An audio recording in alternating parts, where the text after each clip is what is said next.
Hello, it's Miss Heather, piano and voice teacher at Conservatory of the Ozarks, here with Miss Katie.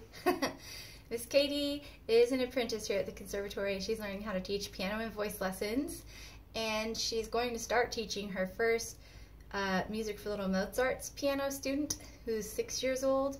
So we're going to start going over that set of books today. This is what the starter kit looks like that we sell here at the Conservatory. So it includes Beethoven Bear and Mozart Mouse. This is the most expensive set of books that we sell here. It's about $120. So sometimes that can be a hard sell to parents because they're sort of like, why do you need to have stuffed animals and coloring books and stuff for piano lessons? But for the really young children, these tools actually are really helpful.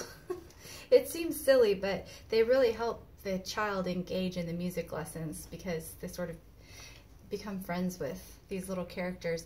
I've had some kids, when they're, 3 or 4 years old, sometimes they'll come into a lesson and, I don't know, maybe it's raining or they're hungry or something, just some weird little thing, and it's like they just won't do anything for you. But if Mozart Mouse asks them to do something, suddenly they'll do whatever you want. So they can be really helpful. CD set, there's one CD to go with the lesson book, which is the central book of the whole system, and then one book to go with the discovery book. So this is the lessons book, the one that has a CD to go with it, and that's where you start. The first page is the story about Beethoven Bear and Mozart Mouse. So I usually start off the first lesson by showing the student Beethoven Bear and Mozart Mouse, and then saying, we're going to listen to this story about them because the whole story is on the first track of the CD. And then while we listen to that story, we color a picture of Beethoven Bear and Mozart Mouse that is in the coloring book or the workbook. There's a few different places where there are pictures you can color them. So this is the one in the workbook.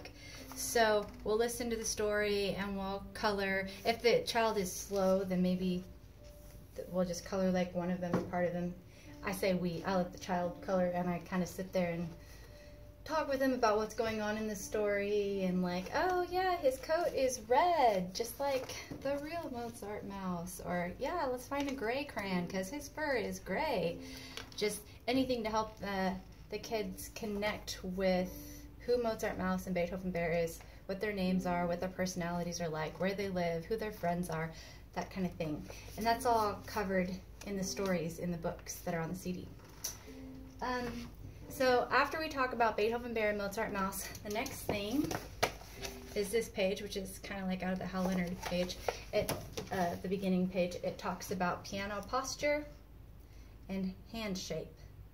So I will talk with the child about how, oh, your feet don't touch the floor, so you've got to put a stool in front of the pedals so your feet can be flat, and this is how you check your distance with the karate pose, just like for the Hal Leonard books. Mm-hmm.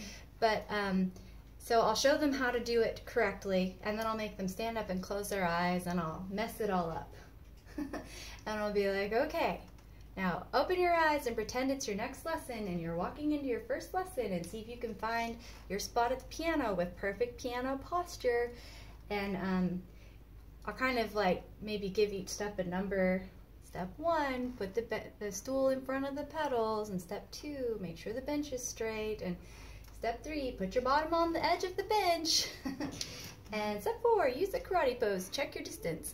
So that's what page 4 is about, or page 5. And then you can talk about the rounded hand shape. You can pull out the little baseballs and have them hold the balls in their hand, or you can talk about how you make your fingers into a chicken coop, or like you're holding a bubble, and how you perch your thumb on your side but land your fingers on their tips. And there's a workbook page to go along with that. So you can talk about the right way to hold your hand, which is a rounded handshake, but also talk about the two common mistakes which are the wrong ways to hold your hand, which is either to have flat fingers or to have squishy knuckles that cave in like this. And so when you show them this page, the first day, I don't fill it out in class, I'll be like, which way are you supposed to hold your fingers at the piano? And hopefully you did a good job and they know that this is the one. And then you say, well, what's wrong with this hand right here? And hopefully you did a good job explaining the mistakes you can make, and they'll be like, oh, those are flat fingers. We don't use those at the piano, gross. And then what's wrong with this one here? And hopefully they'll be like, oh, those knuckles are squishy knuckles. They're caved in. So that way they're starting to be able to notice for themselves, like, this is the right way and this is the wrong way. And oh, I'm doing it the wrong way right now. So if the child, if it's sort of slow going, which it may be with your first student, it seems like he's a little shy, then you can just go this far, and along with it you can do the discovery book, which has the hello song.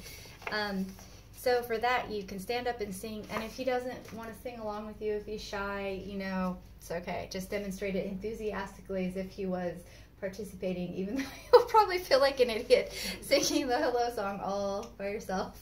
But it's okay. Sometimes that happens. Sometimes they're really excited to sing along with you, and other times they're like, well, no, I'm not ever singing with you. But just do it anyways, and hopefully they'll catch on and join in like over the next few weeks. So first thing you could do is put on the Discovery Book CD and listen to the song and talk about, oh, look, he's clapping his hands in this picture, and in this picture, Beethoven Bear is stomping his feet, and here Mozart Mouse is turning around, and here Beethoven Bear is touching the ground, and that's what they're singing about in this song. And you could maybe color like one of the boxes if they're slow at coloring, and then after that you could play the song again and stand up and sing it together.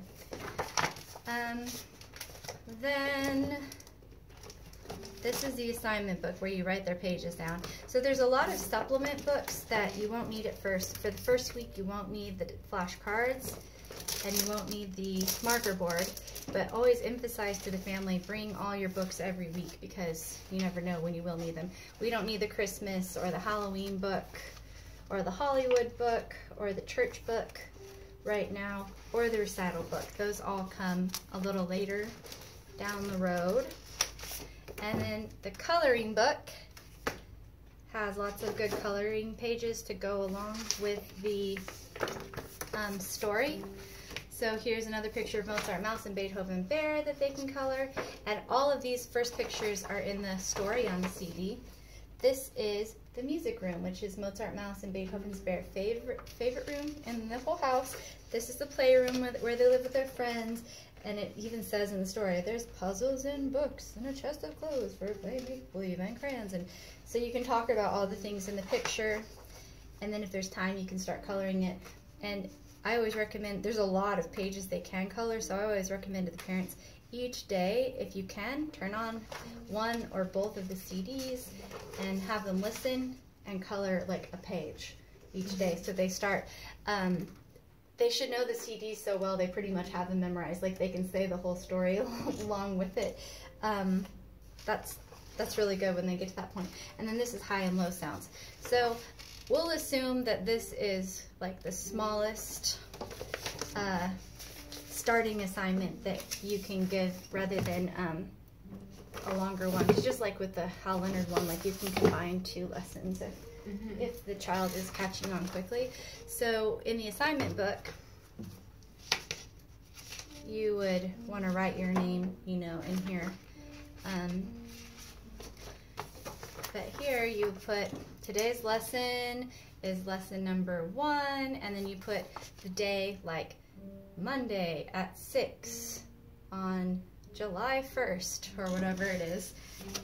And then here you put the next lesson, lesson number 2, will be on Friday, July 7th at 8 p.m. or whatever. So they give you a box for each of the books. So for the lesson book, we'll say, okay, page 4 and 5. And for the parents' sake, I usually will try to write down like the main concepts for the day. like you can kind of do that quickly while the child is coloring. So, and then I put CD number 1 and 2. And so the concepts are bullet point 1, piano posture, bullet point 2, hand shape, or you can put rounded hand shape. And then a few minutes before the lesson is over, you can call the mom in. Make sure you've rehearsed how to find your seat with the child. And you can be like, okay, today we learned about piano posture, so let's show your mom how you find your seat at the piano, and mess the bench up, and let him do each step to find where he should be sitting. And you can show his mom, you know, he needs to listen to this story, CD number 1 and 2. And then for coloring, see down here at the bottom, you write in coloring. And just circle the pages 2 through 7. And these pages, like again, you could put bullet points. Mozart Mouse and Beethoven Bear, MM and BB. The music room. Let's see, Mozart Mouse and Beethoven Bear story. And you could put a little note here. Listen to CDs as you color. And then in the discovery book, this is the other one that has a CD, 4, 5, 6, 7, because this is the one with the words, and you can show that to the mom or dad, like, this is where the lyrics are. So 4 through 7, CD number 1, and then you put the hello song. And you show them all the moves, you know all the moves. And the workbook, which this is like the music theory book. It's all written stuff. It's like the music theory book for the older kids. Pages 4 and 5, which is Mozart Mouse, Beethoven Bear, and rounded hand shape.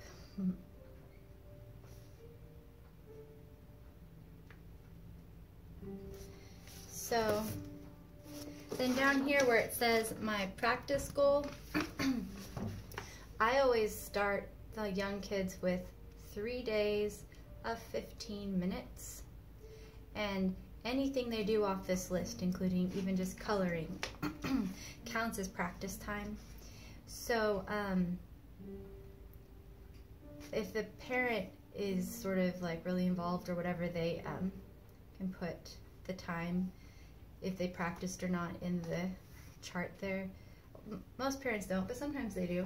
You can put a sticker here or a note, like if they do a really good job in the lesson, you can be like, you did everything perfectly. We're gonna put a sticker here on your lesson. I always forget to do that. And then in these boxes at the bottom, you can write little notes to the parent or the child, and this is really good to do. I try to do that every time.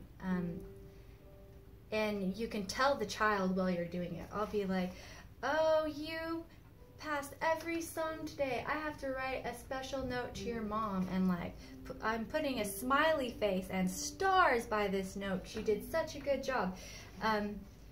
Which is interesting because it's really hard to get students to read their assignment book.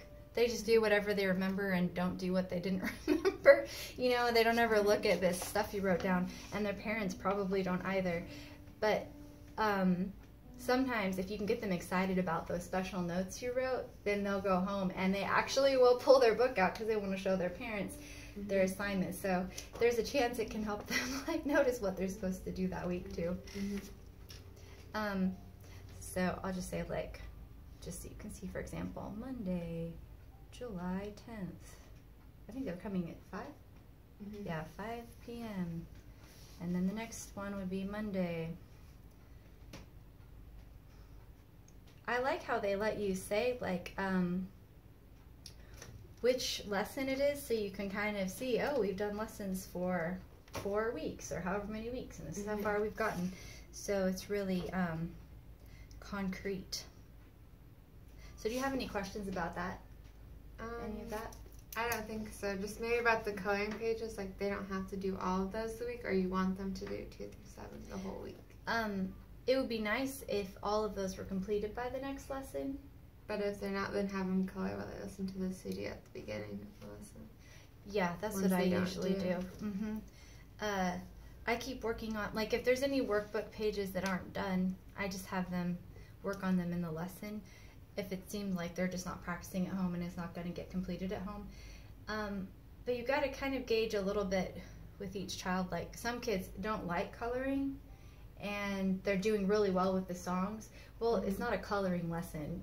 So if the coloring isn't really beneficial anymore because they've mastered the concept, then you can move forward and not worry too much about it. But most of the time, it's good for them to complete the coloring and to listen, because if they're not doing the coloring at home, they're probably not practicing at home at all. It has been what I've noticed most of the time.